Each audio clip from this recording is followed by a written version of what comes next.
So hello everyone, I hope यार सभी लोग एकदम बढ़िया होगी। अगर किसी ने भी इसके प्रीवियस एपिसोड्स नहीं देखे हैं तो आई बटन में आपको एक वीडियो का लिंक दिख रहा होगा, सबसे पहले आप वहां से कंटिन्यू कर सकते हो। बाकी जिन्होंने भी सारे एपिसोड्स देख रखे हैं, चलो अगले एपिसोड्स को कंटिन्यू करते हैं। एपिसोड की स्टार्टिंग में हमें डायरेक्ट 3 दिन बाद का सीन दिखाया जाता है, जहाँ पर किम अपने एक लेक्चर को लगा रहा होता है, जहाँ हम देखते हैं कि वो लेक्चरर कुछ ज्यादा ही भारी चीज उठाकर अपनी जिम कर रहा होता है और वो बोल रहा होता है बस तुम थोड़ी देर रुको, मैं इसको अभी खत्म ही करने वाला हूँ और उसके बाद हम फिर यहाँ पर बात करेंगे। फिर जब तक किम यहाँ पर बता रहा होता है, जो ली मिंचुअल है उसने हमारी ड्रीम एकेडमी को ज्वाइन कर लिया है और हमने एक कॉन्टेस्ट के अंदर भी पार्टिसिपेट किया था, जिसमें हमें 1 मिलियन का रिवॉर्ड भी मिला और साथ साथ मेरे को 3 मिलियन डार्क सेंट ने भी दिए थे। फिर उसके बाद यहाँ पर किम लेक्चर लगा रहा होता है और मन में बोल रहा होता है वेल जो इसकी मसल्स हैं वो काफी ज्यादा ही मस्त है, और वो अफसोस मनाते हुए बोल रहा होता है मेरे 4 मिलियन वो यूं ही पलक झपकते ही खत्म हो गए। फिर उसके बाद हमें यहाँ पर बताया जाता है जो वो लेक्चरर है उसका नाम हरक्लस है, और अगर तुम उसका लेक्चर अटेंड करते हो तो तुम्हारे पास गॉड्स की पावर भी आ जाएंगी, और जो इसकी दूसरी एक्सरसाइज होगी उससे तुम्हारे फुटवर्क काफी ज्यादा तेज हो जाएंगे और उस फुटवर्क का नाम है वर्ल्ड वॉक। फिर हम यहाँ पर देखते हैं कि हरकुलस अपना एक्सरसाइज खत्म कर लेता है और फिर वो बोल रहा होता है मुझे तुमसे मिलकर काफी ज्यादा खुशी हुई, लेकिन यार मैं तुम्हें यहाँ पर अपना इंट्रोडक्शन नहीं दूंगा क्योंकि ये काफी ज्यादा बोरिंग होगा, और वैसे भी ये हमारी फर्स्ट क्लास है तो मैं इसे काफी ज्यादा छोटा ही रखने वाला हूँ। फिर उसके बाद यहाँ पर हमें हेरकुलस का चेहरा दिखाया जाता है, जहाँ वो बोल रहा होता है मेरा नाम है हेरकुलस। फिर उसके बाद हमें यहाँ पर हेरकुलस के बारे में बताया जा रहा होता है, जहाँ हमें बताया जाता है कि हेरकुलस रोमन मैथोलॉजी से आता है और उसके पास गॉड की स्ट्रेंथ है और वो एक हीरो है। फिर उसके बाद यहाँ पर हेरकुलस बोल रहा होता है मैं इस चीज पर बिलीव करता हूँ कि यहाँ पर जितने भी स्टूडेंट्स आए होंगे वो सभी पहले ही चिरोन का लेक्चर ले चुके होंगे, और अगर किसी ने भी चिरोन का लेक्चर कंप्लीट नहीं किया है तो मेरी पर्सनल रिकमेंडेशन रहेगी कि पहले आप चिरोन का लेक्चर कंप्लीट कर लो। फिर उसके बाद हमें यहाँ पर बताया जाता है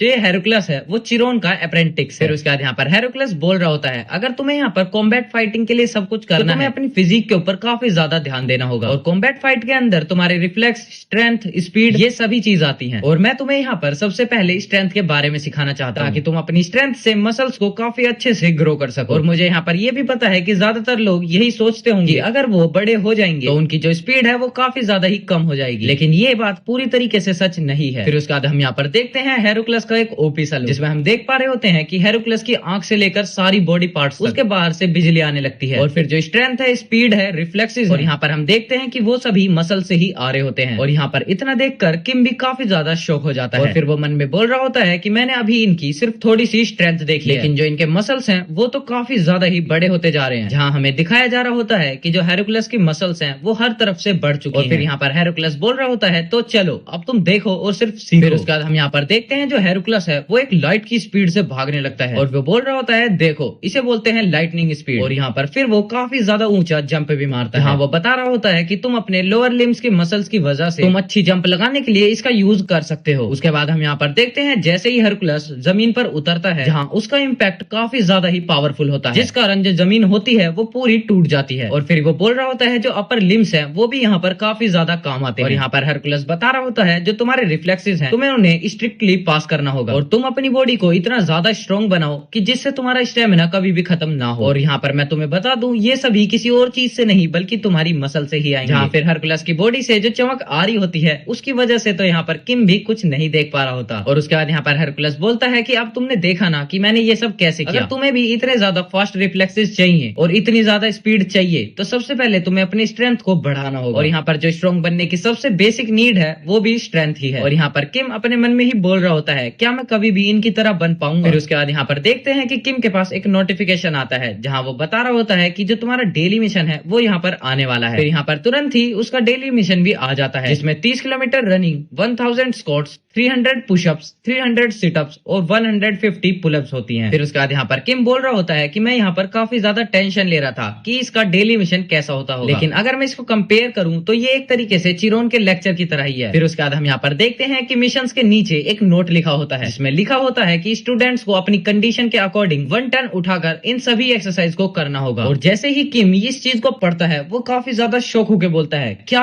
1 टन। जिसके बाद हम यहाँ पर देखते हैं कि किम अलग अलग एंगल से उसको देखने लगता है। कभी वो घूर के देखता है, अपनी आंखें साफ कर देखता है। फिर उसके बाद यहाँ पर किम लास्ट में बोलता है, क्या ये सभी लोग पागल हो चुके हैं? तो क्या इसका जो टाइटल है कि कोई भी बंदा 500 टन उठा सकता है, इसका मतलब यहाँ पर ये कोई जोक नहीं था। लेकिन अब तुम मुझे ये मत बताना कि जो फुटवर्क टेक्निक है वो भी कुछ ऐसे ही होगी। फिर उसके बाद हम यहाँ पर एक ओल्ड मैन को देखते हैं जो कि अभी हवा में ही उड़ रहा होता है, जहाँ वो बोल रहा होता है कि चलो ठीक है, अब मैं तुम्हें यहाँ पर वॉइड की टेक्निक को सिखाने वाला हूँ, जिसके लिए मैं तुम्हें सबसे पहले ये बताने वाला हूँ कि तुम हवा में कैसे उड़ सकते हो, जिसमें तुम अपनी इनर एनर्जी का यूज करके आराम से हवा में उड़ सकते हो। तो इसके लिए तुम्हें सबसे पहले इसके बेसिक प्रिंसिपल्स को समझना होगा। लेकिन हाँ, तुम्हें अभी इतनी ज्यादा कोई इसे अंडरस्टैंड करने की जरूरत नहीं है। जहाँ किम भी ये सुनकर काफी ज्यादा शॉक हो जाता है और वो बोल रहा होता है, क्या ऐसे कोई भी हवा में उड़ सकता है? इसके लिए कोई भी रिस्ट्रिक्शंस नहीं है। फिर उसके बाद यहाँ पर मैसेज आता है कि जो अब तुम्हारा डेली टास्क है वो भी बनने वाला है। जहाँ किम भी बोल रहा होता है, चलो ठीक है, अब हमारा डेली टास्क आ गया है, लेकिन ये पिछले वाले की तरह ना हो। फिर उसके बाद हम यहाँ पर डेली टास्क देखते हैं जिसमें लिखा होता है कि तुम्हें 300 किलोमीटर पर आवर की स्पीड से भागना है, वो भी 30 सेकंड्स तक, और 30 मीटर की ऊंचाई से तुम्हें कूदना है, वो भी 20 बार, और यही सब तुम्हें 2 बार रिपीट करना होगा। जहाँ किम भी इसको पढ़ के बोल रहा होता है, अच्छा तो मुझे 30 मीटर की ऊंचाई से 20 बार कूदना है और 300 किलोमीटर पर आवर की स्पीड से भागना है, मेरे ख्याल से मैं इसे कर सकता हूँ। फिर उसके बाद यहाँ पर वो बात घुमाता है और बोलता है, यार मैं पागल हो चुका हूँ क्या? ऐसी चीज भी कभी क्या पॉसिबल हो सकती है? फिर उसके बाद हम यहाँ पर देखते हैं कि किम के पीछे कोई आया होता है और वो बोल रहा होता है, एक्सक्यूज मी, मैंने यहाँ पर सुना है किम शियोजोन यहीं पर रहते हैं। फिर उसके बाद यहाँ पर किम बोल रहा होता है, हाँ मैं यहीं पर हूँ, कौन हो तुम? जहाँ हमें पता चलता है जो ये अभी आया है वो कोई लड़की है, लेकिन हमें यहाँ पर पता चलता है कि किम इस लड़की को जानता है और वो बोलता है, सुयन तुम यहाँ पर? और वो लड़की भी बोलती है, शियोजोन ओपा आप? फिर उसके बाद यहाँ पर किम सुयोन को एक जगह पर बिठाता है और वो बोल रहा होता है, तो तुम मुझे ये बताओ कि तुम यहाँ पर क्यों आई हो? फिर उसके बाद यहाँ पर सुयोन बोल रही होती है, मैंने सुना था कि आप मेरे डैड के साथ काम कर रहे थे। फिर उसके बाद हमें यहाँ पर बताया जाता है कि इस लड़की का नाम सियोक सुयोन होता है और ये मेंचुला जूशु इसकी डॉटर है। और यहाँ पर मैं आप लोगों को बता दूं कि ये मेंचुला जूशु और कोई नहीं बल्कि वही ओल्ड मैन है जिसने किम की मदद की थी जब हंटर एग्जामिनेशन चल रहा था मॉन्स्टर को डिसमेंटल करने के लिए। फिर उसके बाद यहाँ पर सुयन बोल रही होती है, क्या आपने हाल ही में मेरे डैड से कॉन्टेक्ट किया है? फिर उसके बाद यहाँ पर किम भी बोलता है, हाँ जब मैंने हंटर एग्जाम दिया था तब मैंने उनसे कॉन्टेक्ट किया था। जहाँ फिर किम पूछता है कि तुम मुझसे ये सवाल क्यों पूछ रही हो? फिर सुयोन बता रही होती है कि हाल ही में मेरे डैड से मेरी बातचीत नहीं हो पा रही और अब मैं यहाँ पर चिंता कर रही हूँ कि अभी डैड कहाँ पर होंगे और वो क्या कर रहे होंगे। और इतना सुन के यहाँ पर किम काफी ज्यादा हैरान हो जाता है और फिर वो सुयोन से बोलता है, क्या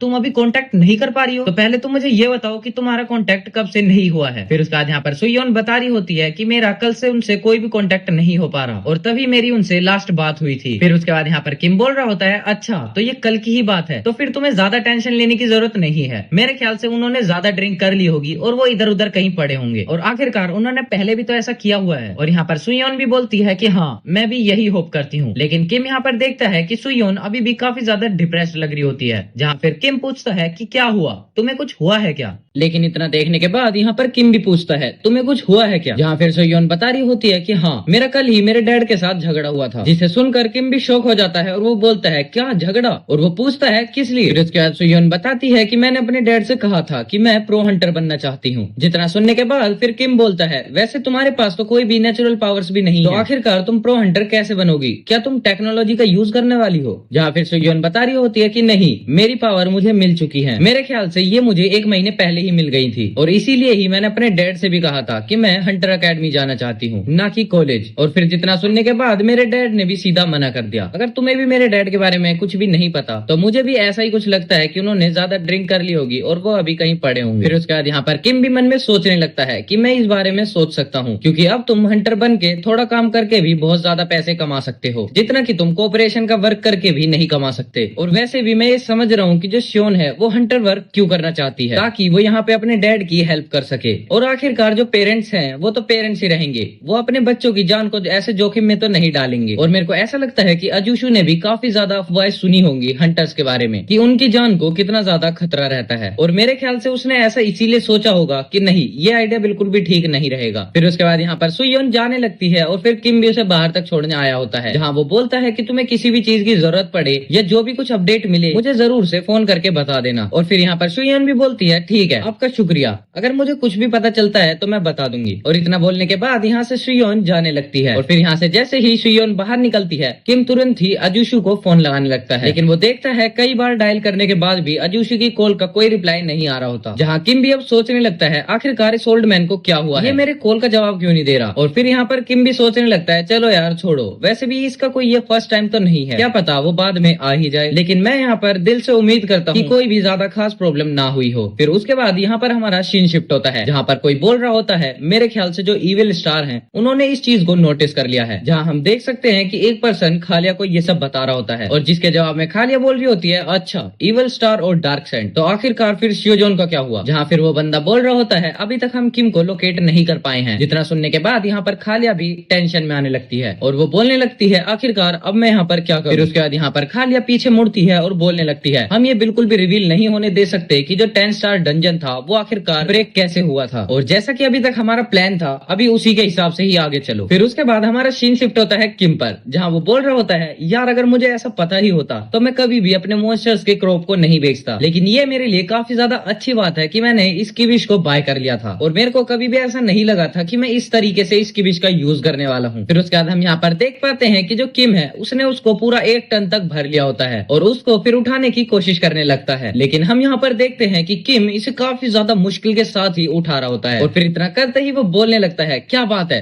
यार, मेरे को लगता है कि इसका 1 टन से ज्यादा वजन हो गया है, लेकिन अभी मैंने यहाँ पर अप्रूट माउंटेन का भी यूज किया है लेकिन ये तब भी नहीं उठ रहा और अब तो मुझे ऐसा लगने लगा है कि अब मेरे को यहाँ पर अपने माना का भी यूज करना होगा। और यहाँ पर किम भी काफी ज्यादा गुस्सा करने लगता है और वो बोलता है, डैम इट यार, मेरे को कभी भी ऐसा नहीं लगा था कि मेरे को ऐसी एक्सरसाइजेस भी करनी पड़ेंगी। और फिर यहाँ पर किम भी काफी ज्यादा जोश में आ जाता है और वो बोलने लगता है, चलो ठीक है, अब जो मेरे पास है मैं वो सब कुछ यहाँ पर लगाने वाला हूँ। फिर उसके बाद हम यहाँ पर थोड़ी देर बाद का सीन देखते हैं, जहाँ पर किम अभी लेटा हुआ होता है और तभी वहाँ पर शियोन भी आ जाती है और वो बोल रही होती है, आखिरकार तुम ये क्या कर रहे हो। जहाँ उसके बाद हम यहाँ पर देख सकते हैं कि किम के ऊपर ही किबिश रखा होता है, जहाँ की हमें तो पता ही है कि किबिश के अंदर पूरे 1 टन जितना वजन रखा हुआ है, जिसकी वजह से अब यहाँ पर किम उठ भी नहीं पा रहा होता। और फिर यहाँ पर किम जल्दी से शियोन से बोलता है, क्या आप प्लीज मेरी मदद कर सकती हैं। जहाँ फिर उसके बाद वो बोलता है, प्लीज आप इसको उठा लो, क्योंकि अगर ये ऐसा ही रहा तो मैं यहाँ पर जल्द ही मरने वाला हूँ। और उसके बाद यहाँ पर शियोन भी उसे देखने लगती है और वो बोल रही होती है, यार मुझे देखने पर बिल्कुल भी नहीं पता लगने वाला कि आखिरकार अब इसने क्या किया है। फिर उसके बाद यहाँ पर देखते हैं कि शियोन उसकी विश को उठाने लगती है और वो बोल रही होती है, आखिरकार तुमने इसके अंदर क्या क्या भर लिया जो कि ये तुमसे नहीं उठ रहा। जहाँ उसके बाद हम यहाँ पर देखते हैं कि शियोन भी इसे उठाने का ट्राई तो कर रही होती है बट उससे भी ये नहीं उठ रहा होता। फिर उसके बाद यहाँ पर शियोन के पास जितनी भी पावर होती है वो अपनी पावर यूज करने के बाद उसे उठाने की ट्राई करने लगती है और आखिरकार वो उसे उठाने में भी कामयाब हो जाती है। फिर उसके बाद यहाँ पर किम भी उठने लगता है और वो शियोन से बोलता है, आपका बहुत बहुत शुक्रिया। और यहाँ पर शियोन अपने हाथ को देख रही होती है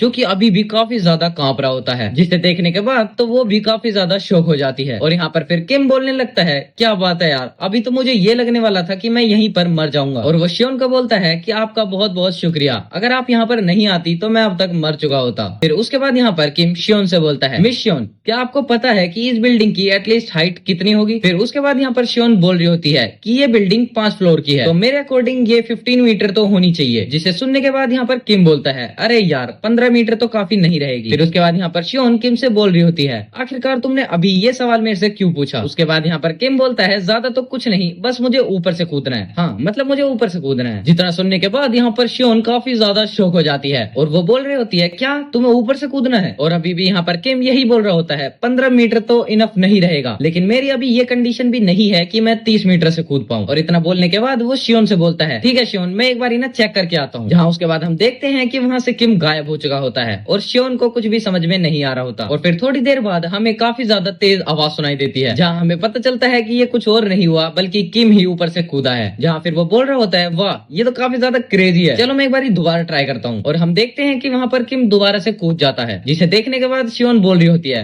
क्या ये सच में इतना ज्यादा पागल हो चुका है। और फिर यहाँ पर शियोन खुद ही सोच कर सदमे में जाने लगती है कि आखिरकार जब नए स्टूडेंट्स यहाँ पर आएंगे तो वो किम को देखकर क्या सोचेंगे। अरे यार नहीं, अगर ऐसा ही चलता रहा तो क्या नए स्टूडेंट्स यहाँ पर आने का ट्राई भी करने वाले हैं। फिर उसके बाद हम यहाँ पर देखते हैं कि ली मिन्युअल आ जाता है और वो बोल रहा होता है, आखिरकार ये सब क्या हो रहा है। जहाँ शियोन उसे बोलती है कि ये सवाल तुम मुझसे बिल्कुल भी मत पूछो, मैं यहाँ पर खुद ही काफी ज्यादा कंफ्यूज हूँ। जहाँ हम देख सकते हैं कि किम अपने किविश को उठाकर अपने स्क्वाड का टास्क कंप्लीट कर रहा होता है। और यहाँ पर ली मिन्युअल फिर शियोन से बोलने लगता है, क्या ये सच में पहले से ही ऐसा करता है या इसने कुछ ज्यादा गलत कुछ खा लिया है। फिर उसके बाद यहाँ पर शियोन भी अपना दुखड़ा सुनाने लगती है और वो बोल रही होती है, जब मैं पहली बार मिली थी तब मेरा भी कुछ ऐसा ही हाल था। फिर उसके बाद हम यहाँ पर देखते हैं कि किम अपने टास्क को कंप्लीट कर लेता है और वो बैठा होता है। फिर वो फोन में देखकर बोलने लगता है कि अभी तक मेरे अंकल की बात मुझसे नहीं हुई है। फिर उसके बाद यहाँ पर किम सोचने लगता है कि मैंने पिछले 4 दिन से अपने अंकल से बात नहीं की है, पूरे 10 साल के अंदर ये ऐसा पहली बार हुआ है। जहाँ मैं आप लोगों को एक बार क्लियर कर दूं, जो अजूशु और जो अंकल हैं वो दोनों एक ही हैं। जो भी इसे स्टार्टिंग एपिसोड से देखकर आ रहा होगा उन सभी को ये बात पता होगी। तो चलो कंटिन्यू करते हैं। फिर उसके बाद यहाँ पर सुनियोन का मैसेज आता है जो वो बोल रही होती है, क्या आपको अभी मेरे डैड के बारे में पता चला? अगर आपको भी अभी तक कुछ भी नहीं पता चला तो मैं पुलिस के पास जा रही हूँ उन्हें इन्फॉर्म करने के लिए, और अगर तुमने मेरे डैड के बारे में कहीं पर भी सुन लिया होगा तो इसे इग्नोर कर देना। और फिर यहाँ पर ये मैसेज पढ़ने के बाद किम बोल रहा होता है, मुझे ऐसा लगता है कि कुछ ना कुछ तो बहुत ज्यादा बड़ी गड़बड़ हुई है, मुझे खुद ही जाकर पर्सनली देखना होगा। फिर उसके बाद यहाँ पर किम शियोन से बोल रहा होता है, मिस शियोन मैं अभी थोड़ी देर में आया। जहाँ फिर शियोन बोल रही होती है, क्या तुम अभी वापस से छत से कूदने तो नहीं जा रहे, और तुम पुलिस की रिपोर्ट्स को तो नहीं भूले हो ना, जिन्होंने कहा है कि एक ज़ॉम्बी है जो कि बार बार छत से कूदता रहता है। जहाँ फिर किम भी बोल रहा होता है, अरे नहीं नहीं मैं ये दोबारा नहीं करने जा रहा, असल में मैं तो यहाँ पर मैंचुअल को देखने के लिए जा रहा हूँ। जहाँ फिर शियोन बोल रही होती है, क्या मैंचुअल उसके साथ कुछ हुआ है क्या? जिसके जवाब में फिर किम बोल रहा होता है, नहीं मुझे ऐसा कुछ कंफर्म तो नहीं है कि कुछ गड़बड़ हुई है, लेकिन मुझे पर्सनली जाकर एक बार चेक करना होगा। फिर उसके बाद हमारा सीन शिफ्ट होता है जहाँ पर कोई बोल रहा होता है, अरे वाह क्या बात है, ये कैसे हो सकता है, ये तो वही सुपरस्टार किम है। फिर उसके बाद हमें यहाँ पर देखने के लिए मिलता है कि किम वहीं पर आया होता है जहाँ पर वो पहले काम किया करता था, जिसके बाद किम वहाँ पर सभी अंकल्स को ग्रीट करता है, और वहाँ पर ये सब अंकल्स यही बोल रहे होते हैं कि तुम काफी ज्यादा कूल लग रहे थे जब तुम मॉक एग्जाम दे रहे थे। और यहाँ पर दूसरे अंकल बोल रहे होते हैं कि तुम पिछले 9 सालों से काफी ज्यादा हार्ड वर्क कर रहे थे और मुझे लगा था कि तुम सच में कुछ ना कुछ तो बड़ा करने वाले हो। और यहाँ पर तीसरा अंकल बोल रहा होता है कि वेल तुम्हें ज्यादा ध्यान रखना होगा क्योंकि अभी तक तुम पूरे तरीके से हंटर नहीं बने हो। और यहाँ पर कोई एक अंकल उसका रिस्पॉन्स करते हुए बोलता है, नहीं नहीं इसे बिल्कुल भी चिंता करने की जरूरत नहीं है, मैंने इसको देखा है, ये अब काफी ज्यादा स्ट्रॉन्ग बन चुका है और मेरे को पहले से ये लगता था कि ये काफी जल्दी सक्सीड हो जाएगा। और जब इसने मॉन्स्टर्स को उठाना शुरू किया था तभी से मुझे इस बात पर कंफर्मेशन हो गई थी। और फिर यहाँ पर एक अंकल आता है और वो बोल रहा होता है, वेल तुम मुझे पहले ये बताओ कि तुम आखिरकार आज यहाँ पर कैसे आ गए, क्या तुम यहाँ पर किसी को हायर करने के लिए आए हो ताकि तुम जिन मॉन्स्टर्स को मारो वो उस मॉन्स्टर्स को उठाने का काम करे? जहाँ फिर किम बोलता है, नहीं नहीं मैं उस काम के लिए नहीं आया था, मैं तो बस यहाँ पर आप सभी से मिलने के लिए आया था। फिर उसके बाद यहाँ पर वो ओल्ड मैन बता रहा होता है कि यहाँ पर ज्यादा चेंजेस तो नहीं हुए हैं, बट तुम्हारा बहुत ज्यादा शुक्रिया कि तुमने उस सुपरवाइजर को यहाँ से निकलवा दिया, और हमें मैंचुअल ने बताया था कि वो तुम थे जिसने उस सुपरवाइजर को निकलवाया था। और यहाँ पर हम देखते हैं कि किम को ज्यादा ठीक तो नहीं लग रहा होता और वो मन में सोच रहा होता है, इससे अच्छा तो मुझे मिस शियोन की हेल्प ले लेनी चाहिए थी, और वैसे भी वो इसके बारे में ज्यादा अच्छे से डिस्कवर कर पाती। फिर उसके बाद यहाँ पर किम अपनी बात करने लगता है, क्या आपने हाल फिलहाल में अजूशु को देखा है? जिसके रिस्पॉन्स में सभी लोग बोलते हैं, क्या अजूशु, अभी तो हमने उसको कहीं पर भी नहीं देखा। और जहाँ पर उसके बाद वो एक दूसरे से पूछने लगते हैं, क्या तुमने देखा, क्या तुमने देखा, लेकिन वो सभी मना कर रहे होते हैं। और फिर एक बंदा बोल रहा होता है, अगर तुमने मेंशन किया है अजूशु को तो मेरे को तो ऐसा ही लगता है कि वो कहीं पी कर पड़ा ना हो, या फिर हो सकता है कि वो ये सब जानबूझकर भी कर रहा हो। और यहाँ पर हम देखते हैं कि किम भी मन में बोल रहा होता है, वेल मुझे ऐसा लगता है कि यहाँ पर किसी को भी अजूशु के बारे में नहीं पता। फिर उसके बाद यहाँ पर एक अंकल बोलता है, मेरे को ऐसा लगता है कि अजूशु तब से गायब हुआ है जब से उसने किसी एक पर्सन को फॉलो करना स्टार्ट किया था। और जैसे ही यहाँ पर किम सुनता है कि अजूशु किसी को फॉलो करने लग गया था, वो तुरंत ही उससे पूछता है, आखिरकार तुम्हारे कहने का क्या मतलब है? फिर उसके बाद यहाँ पर वो ओल्ड मैन बता रहा होता है कि यहाँ पर एक बंदा आया था जो कि काफी अजीब सा था, और वो बोल रहा था कि हम मॉन्स्टर ट्रांसपोर्ट कंपनी से आए हैं, और जहाँ तक मुझे पता है कि उस टाइम पर उसे अजूशु ही सर्व कर रहा था। और फिर यहाँ पर दूसरा साइड में खड़ा वो चश्मे वाला पर्सन भी बोलता है, हाँ तुम सही बोल रहे हो, मैंने भी उसको नोटिस किया था, और उस बंदे ने अजूशु को काफी लार्ज कमीशन भी दिया था। जहाँ फिर किम पूछता है, क्या तुम्हें पता है कि कोई और बंदा भी उसके साथ गया हो? फिर वो बताते हैं, नहीं नहीं सिर्फ अजूशु ही था जो कि उसके साथ गया था। फिर उसके बाद यहाँ पर सभी बोलने लगते हैं कि हमें भी ये काफी ज्यादा सस्पिशियस लगा था क्योंकि उसने डायरेक्ट अजूशु से ही कांटेक्ट किया था, उसने बीच में किसी से भी नहीं बोला और ना ही अपने सुपीरियर से। लेकिन उस ऑफर के लिए यहाँ पर सभी मना कर देते हैं क्योंकि कोई भी अपनी जान को जोखिम में नहीं डालना चाहता। और उसके बाद यहाँ पर किम बोल रहा होता है, फिर आखिरकार यहाँ पर अजूशु ने इस चीज के लिए हाँ क्यों कहा? और फिर उसके बाद वो सभी बताने लगते हैं कि अजूशु को काफी ज्यादा नीड थी पैसों की ताकि वो अपनी डॉटर की फीस को भर सके। और जैसे ही ये बात फिर किम सुनता है उसे याद आने लगता है कि कैसे सुयोन ने उससे बोला था कि उसे पैसों की जरूरत है ताकि वो हंटर एकेडमी के अंदर अपना एग्जाम दे सके। फिर उसके बाद यहाँ पर किम बोल रहा होता है उन सभी से, क्या आप मुझे ये बता सकते हैं कि वो यहाँ से कहाँ गए हैं? जहाँ फिर वो बोल रहे होते हैं, मुझे माफ कर देना, हमें इन सब के बारे में नॉलेज नहीं होती, जहाँ तक मुझे पता है इस बारे में एसोसिएशन को जरूर से कुछ ना कुछ तो पता होगा क्योंकि वो हर एक ट्रांजिशन या फिर हर एक ट्रांसपोर्ट का रिकॉर्ड रखते ही रखते हैं। और फिर इतना सुनते ही यहाँ पर किम भागकर चले जाता है और वो बोल रहा होता है, आप सभी का शुक्रिया मुझे इतनी ज्यादा इन्फॉर्मेशन देने के लिए, अब मुझे यहाँ पर कुछ काम याद आ गया है तो मैं यहाँ से जा रहा हूँ। और फिर वो सभी लोग भी बोलते हैं, ठीक है बाय, लेकिन तुम जरूर से हमें दोबारा विजिट करने आना। फिर उसके बाद यहाँ पर एक पर्सन किम से माफी मांगते हुए बोल रहा होता है, मुझे माफ कर देना, लेकिन हमारी एसोसिएशन इन सब के लिए मना करती है कि हम किसी की भी पर्सनल इन्फॉर्मेशन किसी को नहीं दे सकते। जहाँ फिर किम गुस्से से बोल रहा होता है, वो बंदा कुछ दिनों से मिसिंग है, क्या तुम अभी भी मुझे नहीं बता सकते? जहाँ वो बंदा फिर से मना कर देता है, मुझे माफ कर देना, हम ऐसे किसी भी बंदे की इन्फॉर्मेशन लीक नहीं कर सकते और हमें इस बात के लिए तहे दिल से माफ कर देना। लेकिन हम यहाँ पर देखते हैं किम उसकी बातों को सुनकर काफी ज्यादा गुस्सा हो रहा होता है, लेकिन यहाँ पर किम कुछ भी नहीं कर पा रहा होता। फिर उसके बाद हमारा सीन बदलता है जहाँ पर किम अब एक पार्क के अंदर बैठा होता है और वो मन में बोल रहा होता है, आखिरकार अब मैं क्या कर सकता हूँ क्योंकि जो अजूशु और मेरे बीच का कांटेक्ट है वो काफी दिनों से नहीं हुआ है और जो अजूशु है वो काफी ज्यादा एक सस्पिशियस बंदे के साथ गया है। लेकिन लॉजिकली अगर सोचा जाए तो मेरे को ऐसा लगता है कि यहाँ पर कुछ ना कुछ तो मिसिंग है और तो और जो एसोसिएशन है वो भी इस बात को दबाना चाह रही है। वो भी मुझे यहाँ पर कुछ भी इन्फॉर्मेशन नहीं दे रही। जहाँ अजूशु एकदम से गायब हो गया और उसका कोई एविडेंस भी नहीं है और वो सोच रहा होता है आखिरकार मुझे अजीब सी फीलिंग क्यों हो रही है। जहाँ हम देखते हैं कि किम को काफी ज्यादा पसीने आने लगते हैं। जहाँ उसके बाद उसे थोड़ी पास्ट मेमोरीज याद आने लगती हैं अजूशु के साथ और उसे हर पल याद आने लगता है कि जब अजूशु के साथ था और उसकी हर जगह पर मदद की थी। जहाँ हम देखते हैं कि कोई बंदा किम को पैसे दे रहा होता है। जहाँ हम देख पाते हैं कि वो अजूशु ही होता है जो कि किम को पैसे दे रहा होता है। जिन्होंने भी इस सीन को दूसरी बार देखा है मुझे कमेंट में जरूर से बता देना, क्योंकि ये हमारे फर्स्ट एपिसोड का सीन है। जहाँ फिर किम बोल रहा होता है आखिरकार ये क्या है अजूशु। फिर अजूशु बोल रहा होता है ये कुछ भी नहीं है, ये एक एनवलप है, इसके अंदर थोड़े से पैसे हैं जो कि तुम्हारे आगे चल के काम आने वाले हैं। फिर जहाँ पर किम इनको मना करते हुए बोल रहा होता है अंकल आप काफी ज्यादा हार्ड वर्क करते हो इन पैसों को कमाने के लिए ताकि आप अपनी डॉटर की फीस भर सको और इसीलिए मैं इसको बिल्कुल भी एक्सेप्ट नहीं कर सकता। जहाँ पर अजूशु ये बोल रहा होता है कि तुम ये ले लो,